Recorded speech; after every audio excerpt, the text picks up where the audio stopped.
നടന്ന സംഭവം എന്നാണ് നമ്മുടെ ഒരു സിനിമയുടെ പേര്. ഈ സിനിമയെ റിലേറ്റ് ചെയ്ത് നടന്നൊരു സംഭവം നിങ്ങൾക്ക് പറയാൻ പറ്റും? ഒന്നുമില്ല, അവരുടെ കണ്ണെപ്പോഴും ഇവിടെ ആയിരുന്നു. ഫ്രാൻസും ഞാനും പുതിയതായിട്ട് വീടെടുത്ത് അവിടെ നിൽക്കുമ്പോൾ ചുറ്റുമുള്ളവർ അവരെന്താ ചെയ്യണം, അങ്ങനെ യൂഷ്വൽ സിറ്റുവേഷൻസ്. അതിങ്ങനെ എടുത്ത് പറയാൻ മാത്രം ഒന്നും ഉണ്ടായിട്ടില്ല. Committed to a project shoot ചെയ്തുകൊണ്ടിരിക്കുമ്പോഴായിരിക്കാം നമുക്ക് ചിലപ്പോൾ സ്ക്രിപ്റ്റ് ഞാൻ വിഷ്വലൈസ് ചെയ്തത് ഇങ്ങനെയല്ലല്ലോ സ്ക്രിപ്റ്റിൽ എഴുതിയിരുന്നത്. ഒന്ന് you can communicate with the makers, shut up and do your job. നമ്മൾക്കുള്ള ഒരു കമ്മിറ്റ്മെന്റ് ആണത് ആ ഒരു പ്രൊജക്റ്റിനോടൊപ്പം. കറക്റ്റാണ്, എത്തിക്കൽ അല്ല. Lot of things need to change in the system. ഇപ്പൊ നമുക്ക് ഏറ്റവും ക്ലോസ് ആയിട്ടുള്ള ഒരാൾ വന്നിട്ട് ഒരു സ്ക്രിപ്റ്റ് തരാണ്, പക്ഷെ നിങ്ങൾക്ക് പേഴ്സണലി സ്ക്രിപ്റ്റ് ഇഷ്ടപ്പെട്ടില്ല എന്ന് വിചാരിക്കാം, യെസ് പറയോ നോ പറയോ? കുറച്ചുകൂടെ ഒരു ഡിസ്റ്റൻസ് ഉണ്ടെങ്കിൽ it may not be very easy to say no. പക്ഷെ ആ റിലേഷൻഷിപ്പിനോട് 100% ഓണസ്റ്റ് ആണെന്നുണ്ടെങ്കിൽ നമ്മൾ നോ തന്നെ പറയണം. മുമ്പ് എനിക്ക് നോ പറയാന്നുള്ളത് ബുദ്ധിമുട്ടായിരുന്നു, പ്രത്യേകിച്ച് കമ്മ്യൂണിക്കേഷൻ ഓൾസോ ഇമ്പോർട്ടൻ്റ് ആണല്ലോ. നമ്മൾ എങ്ങനെയാ ഒരു നോ പറയാ എന്നുള്ളതും ഉണ്ടല്ലോ. അതെ. നമസ്കാരം. നടന്ന സംഭവം എന്ന സിനിമയുടെ വിശേഷങ്ങളുമായി നമ്മുടെ കൂടെ അതിലെ 2 നായകന്മാരെത്തിയിട്ട് നമുക്ക് ഏറെ സ്നേഹത്തോടെ സ്വാഗതം ചെയ്യാം. ശ്രുതി രാമചന്ദ്രൻ ആൻഡ് ലിജോ മോൾ. നമസ്കാരം. Thank you.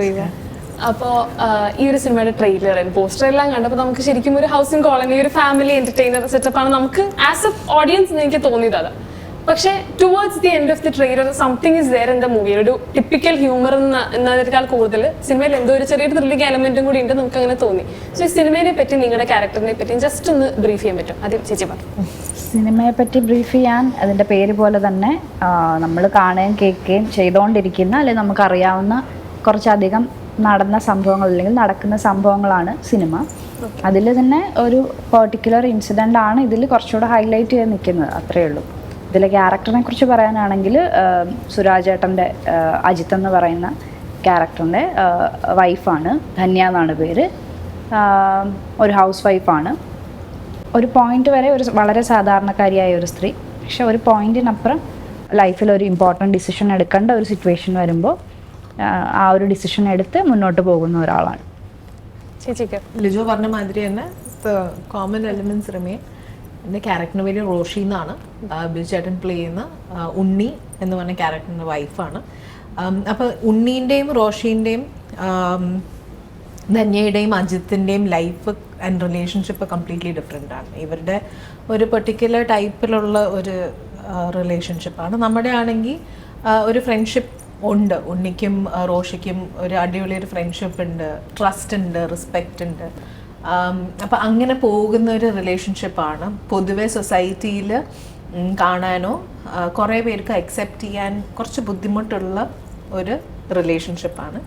ദോ എൻ്റെ ഒരു അഭിപ്രായത്തിൽ that is how any relationship should be. പക്ഷേ സൊസൈറ്റിയിൽ അത് അക്സെപ്റ്റ് ചെയ്യാൻ ബുദ്ധിമുട്ടുണ്ട്. അപ്പോൾ അത് ആ അക്സെപ്റ്റൻസ് ബുദ്ധിമുട്ടായതുകൊണ്ട് തന്നെ അവരുടെ എല്ലാവരുടെയും ലൈഫിൽ നടക്കുന്ന ചില സംഭവങ്ങൾ. അപ്പോൾ ഒരു ടിപ്പിക്കൽ സൊസൈറ്റി തന്നെ ആയിരിക്കും ഈ ഹൗസിംഗ് കോളനിയിലും കാണിക്കുന്നുണ്ട്. ടിപ്പിക്കൽ സൊസൈറ്റി എന്ന് പറയാം. നമ്മുടെ സൊസൈറ്റിയിൽ കാണുന്ന കുറെ ആൾക്കാരുടെ ക്യാരക്ടറിസ്റ്റിക്സ് ഉള്ള, അതുകൊണ്ട് തന്നെ ഓഡിയൻസിന് ഈ സിനിമ കാണുമ്പോൾ അവർക്ക് റിലേറ്റ് എന്തെങ്കിലും തരത്തിൽ റിലേറ്റ് ചെയ്യാൻ പറ്റുന്ന അതുണ്ടാവും. കാരണം നമുക്ക് ഈ ഒരു ഹൗസിംഗ് കോളനി എന്ന് പറയുമ്പോൾ നമുക്ക് ആൾക്കാരുടെ കണ്ണ്, നോട്ടം, അതെല്ലായിടത്തും ഉണ്ട്. അപ്പൊ അങ്ങനത്തെ ക്യാരക്ടേഴ്സ് ഇതിനകത്ത് ഉണ്ടാവൂല. ഞാനിപ്പോ ബികോം സെക്കൻഡ് ഇയർ കഴിയുമ്പോഴത്തേക്ക് ഇനി എന്താ പരിപാടി, കല്യാണമാണോ മാസ്റ്റേഴ്സ് ആണോ അങ്ങനെ എന്തെങ്കിലും. നമ്മള് ഇപ്പൊ ലേറ്റ് ആയിട്ട് നമ്മൾ പുറത്തു പോയി തിരിച്ചു വന്ന ആരുടെ എന്തിനാ വന്ന് എല്ലാം ഉണ്ടാവും. അതൊക്കെ ഉണ്ടാവും ഈ സിനിമയിൽ, അതൊക്കെ ഉണ്ട്. ടിപ്പിക്കൽ ഒരു ഫാമിലി എന്റർടൈനർ. അപ്പോ ഒരു ചോദ്യം ചോദിക്കേണ്ടത് വെച്ച് കഴിഞ്ഞാൽ, നടന്ന സംഭവം എന്നാണ് നമ്മളൊരു സിനിമയുടെ പേര്. നിങ്ങൾ എപ്പോഴെങ്കിലും ഹൗസിംഗ് കോളനീസ് താമസിച്ചിട്ടുണ്ടോ? ഹൗസിംഗ് കോളനി ഇതുപോലത്തെ സെറ്റപ്പില്. അപ്പൊ അവിടെ ഇതുപോലെ ഫണ്ണായിട്ട് ഈ സിനിമയെ റിലേറ്റ് ചെയ്ത് നടന്ന ഒരു സംഭവം നിങ്ങൾക്ക് പറയാൻ പറ്റും? ഒന്നുമില്ല, അവരുടെ കണ്ണെപ്പോഴും ഇവിടെ ആയിരുന്നു. അത്രേ ഉള്ളൂ. May be my husband is Francis. അപ്പോൾ ഫ്രാൻസും ഞാനും പുതിയതായിട്ട് ഒരു വീടെടുത്ത് അവിടെ നിൽക്കുമ്പോൾ ചുറ്റുമുള്ളവർ അവരെന്താ ചെയ്യണേ, അവർ സിനിമയിൽ എന്തെങ്കിലും ഉണ്ടാവുമല്ലോ, അങ്ങനെ അങ്ങനത്തെ കുറച്ച് യൂഷ്വൽ സിറ്റുവേഷൻസ്. അതിങ്ങനെ എടുത്ത് പറയാൻ മാത്രം ഒന്നും ഉണ്ടായിട്ടില്ല എന്നെനിക്ക് തോന്നുന്നു. ഇപ്പോൾ ആലോചിച്ചെടുക്കാൻ പറ്റുന്നില്ല. ശരിയാ. ചേച്ചിക്കോ എന്തെങ്കിലും എനിക്ക് അങ്ങനെ എടുത്തു പറയാനായിട്ടൊരു ഇൻസിഡന്റ് ഈ നടന്ന സമയത്ത് ഈ നാട്ടുകാരുടെ അല്ലെങ്കിൽ ഇത്തിരി നമുക്ക് ഏജ് ഉള്ള ആൾക്കാർക്ക് അവർക്ക് ഒരു പഴയ മെന്റാലിറ്റി ഉള്ളവരുടെ കണ്ണ് അതെപ്പോഴും ഫീൽ ചെയ്തിട്ടുണ്ടോ ഇന്ന് ഹൗസിംഗ് കോളനി സെറ്റപ്പിൽ? ഞാൻ ഹൗസിംഗ് കോളനി സെറ്റപ്പിൽ അങ്ങനെ ജീവിച്ചിട്ടില്ല. ഇപ്പം എൻ്റെ വീട്ടിലൊക്കെ ആണെങ്കിൽ ഇപ്പോൾ ഒരു പ്രായം കഴിഞ്ഞിട്ടുണ്ടെങ്കിൽ കല്യാണം ഞാൻ കുറച്ച് ലേറ്റ് ആയിട്ടാണ് എന്ന് പറഞ്ഞാൽ സൊസൈറ്റിയുടെ കണ്ണിൽ ഞാൻ കുറച്ച് ലേറ്റ് ആയിട്ടാണ് കല്യാണം കഴിച്ചത്. സോ അതൊരു പ്രശ്നമായിരുന്നു നാട്ടിലുള്ളവർ, ഐ മീൻ അപ്പുറത്തിപ്പുറത്തേക്കുള്ള ആളുകൾക്ക്. അത് എന്നോട് ഡയറക്റ്റ് ആയിട്ട് ചോദിക്കില്ല, പക്ഷെ അമ്മയോട് ചോദിക്കുക, അങ്ങനത്തെ കാര്യങ്ങളൊക്കെ. അതല്ലാണ്ട് അങ്ങനെ ഇപ്പോൾ എടുത്തു പറയാൻ വേറെ ഇൻസിഡൻസ് ഒന്നും ഇല്ല. അപ്പൊ ഈ ഒരു സിനിമയില് 2 ക്യാരക്ടർ, അജിത്തേട്ടന്റെയും ഉണ്ണിയേട്ടന്റെയും ഭാര്യമാരാണ് ആക്ച്വലി നിങ്ങൾ രണ്ടുപേരും. ഈ 2 പേരും സിനിമ ട്രെയിലർ കണ്ടപ്പോൾ നിങ്ങളുടെ സംസാരത്തിൽ നിന്നൊക്കെ 2 പേരും എക്സ്ട്രീം എൻസിലുള്ള ഒരു ടൈപ്പ് ഓഫ് ഹസ്ബൻഡ്സ് ആയിരിക്കും. അപ്പൊ നിങ്ങൾ ആസ് എ വൈഫ്, ഭാര്യ നിലയിൽ നിങ്ങൾ അതുപോലെ 2 രീതിയിൽ ജീവിക്കുന്ന വ്യക്തികളായിരിക്കില്ലേ? അപ്പൊ നിങ്ങളുടെ ക്യാരക്ടേഴ്സിൽ നിങ്ങൾക്ക് പേഴ്സണലി റിയൽ ലൈഫിൽ ഏത് ക്യാരക്ടർ, ഇപ്പൊ നമ്മളെ സപ്പോസ് ഇറ്റ്സ് സ്കെയിൽ 2 എൻഡ് ആയിരിക്കുമല്ലോ, ഏതിനോടായിരിക്കും നിങ്ങൾ കുറച്ചുകൂടി ഇൻക്ലൈൻഡ് ആയിട്ടുണ്ടാവുക? ഈ അജിത്തേട്ടന്റെ ഒരു എനിക്ക് റോഷി 100% റോഷി. ഇപ്പൊ ഞങ്ങൾ ചെയ്ത ക്യാരക്ടർ എനിക്കും ഈ പറഞ്ഞ ശ്രുതി ശരിയെന്നല്ല എല്ലാവരുടെയും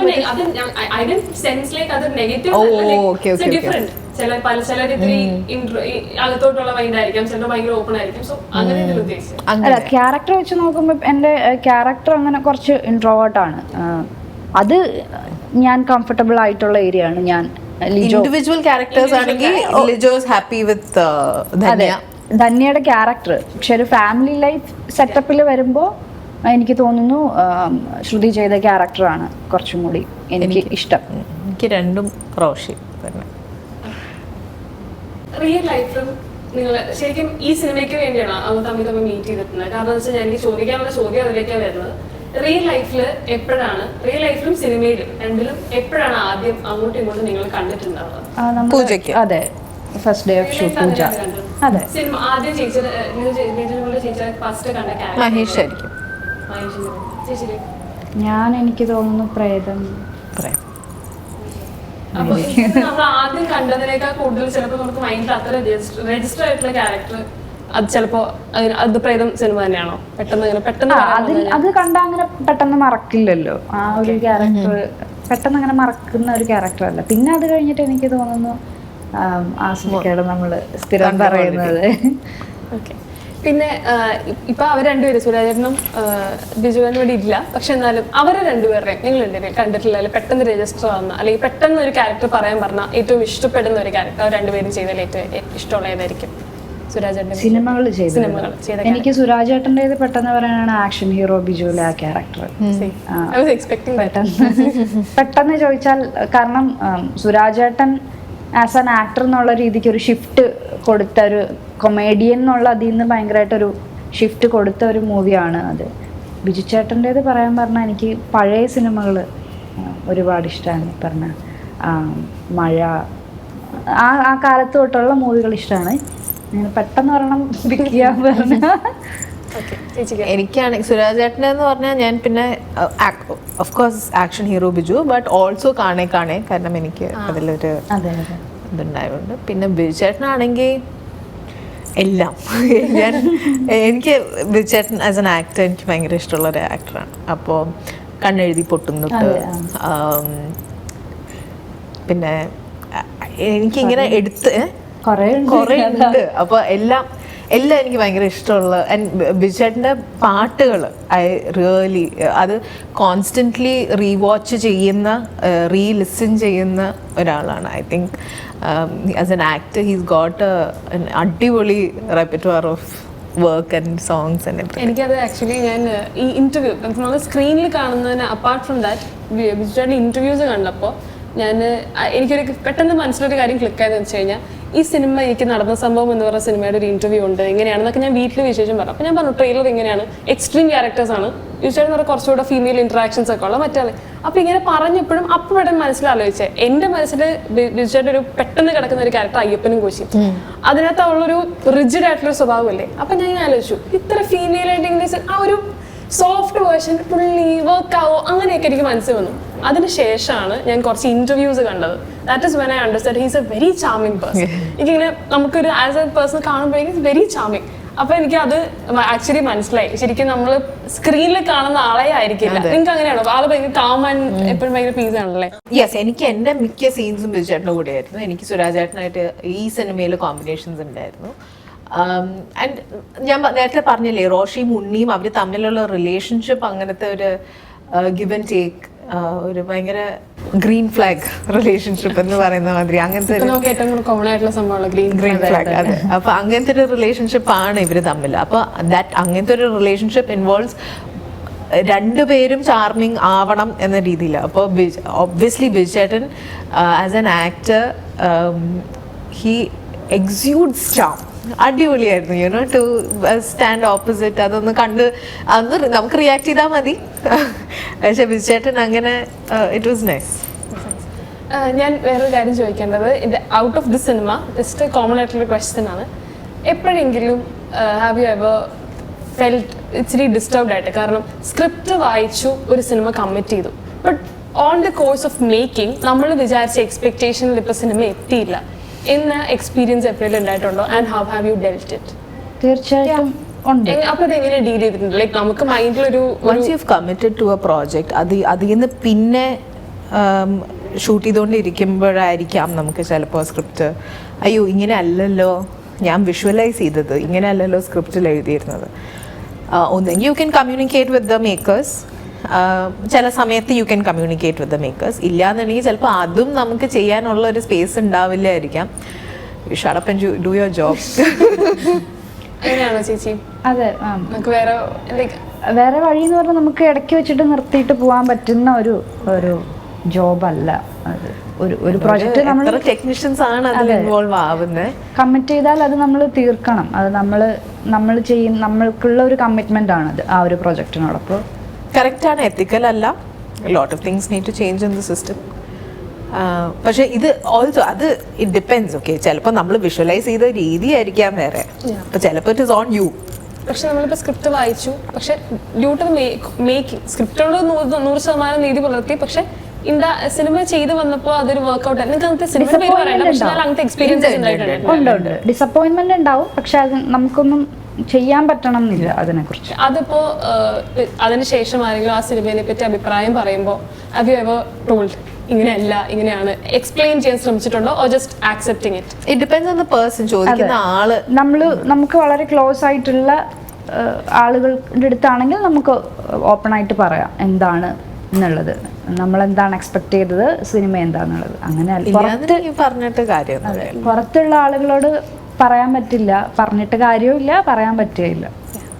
അപ്പോൾ just a question, it is hypothetically if നമ്മൾ ഭയങ്കര ക്ലോസ് ആയിട്ടില്ല, ചേച്ചി എഴുത്തും കൂടെ ഉള്ള ഒരാളല്ലേ, അപ്പോൾ നമുക്ക് ഏറ്റവും ക്ലോസ് ആയിട്ടുള്ള ഒരാൾ വന്നിട്ട് ഒരു സ്ക്രിപ്റ്റ് തരാണ്, ഈ സിനിമ ചെയ്യണമെന്നാണ് ഡയഗ്രാം സ്ക്രിപ്റ്റ് ചെയ്യണം, ലൈക്ക് ഭയങ്കരമായിട്ട് കമ്പൽസീവ് ആയിട്ട് നമുക്ക് ചോദിക്കുകയാണ്. പക്ഷെ നിങ്ങൾക്ക് പേഴ്സണലി സ്ക്രിപ്റ്റ് ഇഷ്ടപ്പെട്ടില്ല എന്ന് വിചാരിക്കുക, യെസ് പറയൂ, നോ പറയൂ, വെരി ക്ലോസ് പേഴ്സൺ, നോ പറയൂ. I mean, I'm working with the closest person in my life. അപ്പോൾ ഫ്രാൻസിസ് ആണെങ്കിൽ ഒരു സ്ക്രിപ്റ്റായിട്ട് 3 കൊല്ലം നടക്കുന്നുണ്ട്. 3 കൊല്ലം ഞാൻ നോയെ പറഞ്ഞിട്ടുള്ളൂ ടു ദാറ്റ് സ്ക്രിപ്റ്റ്. അത് ഇഫ് യു സേ അത് also we have a relationship which I understand. ഇതൊരു ഫ്രണ്ട്, ഒരു കുറച്ചുകൂടെ ഒരു ഡിസ്റ്റൻസ് ഉണ്ടെങ്കിൽ it may not be very easy to say no. പക്ഷേ ആ റിലേഷൻഷിപ്പിനോട് 100% ഓണസ്റ്റ് ആണെന്നുണ്ടെങ്കിൽ നമ്മൾ നോ തന്നെ പറയണം. ഞാൻ മുന്നേ യെസ് പറഞ്ഞിട്ടുണ്ട്, ചെയ്തിട്ടുണ്ട്, പക്ഷെ ഇപ്പോൾ നോ പറയാറുണ്ട്.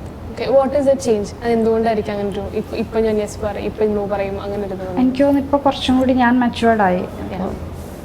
പിന്നെ നോ പറയാൻ ഞാൻ പഠിച്ച് തുടങ്ങി. മുമ്പ് എനിക്ക് നോ പറയാന്നുള്ളത് ബുദ്ധിമുട്ടായിരുന്നു, പ്രത്യേകിച്ച്. കമ്മ്യൂണിക്കേഷൻ ഓൾസോ ഇമ്പോർട്ടന്റ് ആണല്ലോ, നമ്മൾ എങ്ങനെയാ ഒരു നോ പറയാ എന്നുള്ളതും ഉണ്ടല്ലോ. അതെ. ഇനി നിങ്ങൾക്ക് ഫ്യൂച്ചറിലോട്ട് അല്ലെങ്കിൽ ഒരു എങ്ങനത്തെ ക്യാരക്ടേഴ്സ്, ലൈക്ക് ജസ്റ്റ് ടിപ്പിക്കലി എന്നല്ല, എങ്ങനത്തെ രീതിയിലുള്ള ഡിമെൻഷൻസ് ഉള്ള ക്യാരക്ടേഴ്സ് ചെയ്യണം എന്നാണ് ആഗ്രഹം? എനിക്കങ്ങനെ ഒരു ഡ്രീം റോൾ ക്യാരക്ടർ ഒന്നുമില്ല. പാസ്റ്റിൽ ആരെങ്കിലും ചെയ്ത പോലത്തെ പഴയ അങ്ങനെ ഒന്നുമില്ല. അങ്ങനെ ഞാൻ അങ്ങനെ കമ്പയർ ചെയ്ത് അങ്ങനത്തെ ഒരു ക്യാരക്ടർ കിട്ടിയിരുന്നെങ്കിൽ അങ്ങനെയില്ല. പക്ഷെ എപ്പോഴും പല തരത്തിലുള്ള വ്യത്യസ്തമായ കഥാപാത്രങ്ങൾ ചെയ്യണം എന്ന് ആഗ്രഹമുണ്ട്. പല ജോണറിലുള്ള ക്യാരക്ടേഴ്സ് ചെയ്ത് നോക്കണം എന്ന് ആഗ്രഹമുണ്ട്. ഒരു നെഗറ്റീവ് ഷെയ്ഡോ അല്ലെങ്കിൽ ഒരു എനിക്ക് തോന്നുന്നു കോമഡി എങ്ങനെയാവും എന്നറിയില്ല. ഞാൻ ഒരെണ്ണം ട്രൈ ചെയ്തിട്ടുണ്ട്. ഭയങ്കര ഒരു കോമഡി എന്നല്ല പറയുന്നത്, ചെറിയൊരു ഫൺ എലമെൻ്റ് ഉള്ളൊരു ക്യാരക്ടർ ഇപ്പോൾ ചെയ്തു. അപ്പം അങ്ങനെ എക്സ്പെരിമെൻ്റ് ചെയ്ത് നോക്കണം, എക്സ്പ്ലോർ ചെയ്ത് നോക്കണം എന്ന് ആഗ്രഹമുണ്ട്. അത്രയേ ഉള്ളൂ. എനിക്കും ഇങ്ങനെ നല്ല ഷെയ്ഡ്സും ഡിമെൻഷൻസും ഉള്ള ക്യാരക്ടേഴ്സ് ചെയ്യണമെന്നുണ്ട്. എനിക്കൊരു പീരിയഡ് സിനിമ ചെയ്യണം ആഗ്രഹം. And you have a slight interest to romance. Romance ഉണ്ട്, സ്ലൈറ്റ് അല്ല, വളരെയധികം നല്ല ഇൻട്രസ്റ്റ് ഉണ്ട്. അത് I like experimenting in different shades of romance. അപ്പോൾ I think we have come to the end of your interview. നടന്ന സംഭവം എന്ന ഒരു സിനിമ ഏറ്റവും നല്ല സൂപ്പർ ഹിറ്റ് ആവട്ടെ. ആൻഡ് നിങ്ങളുടെ ഫ്യൂച്ചർ പ്രോജക്ട്സിനും all the best. Thank you. Thank U.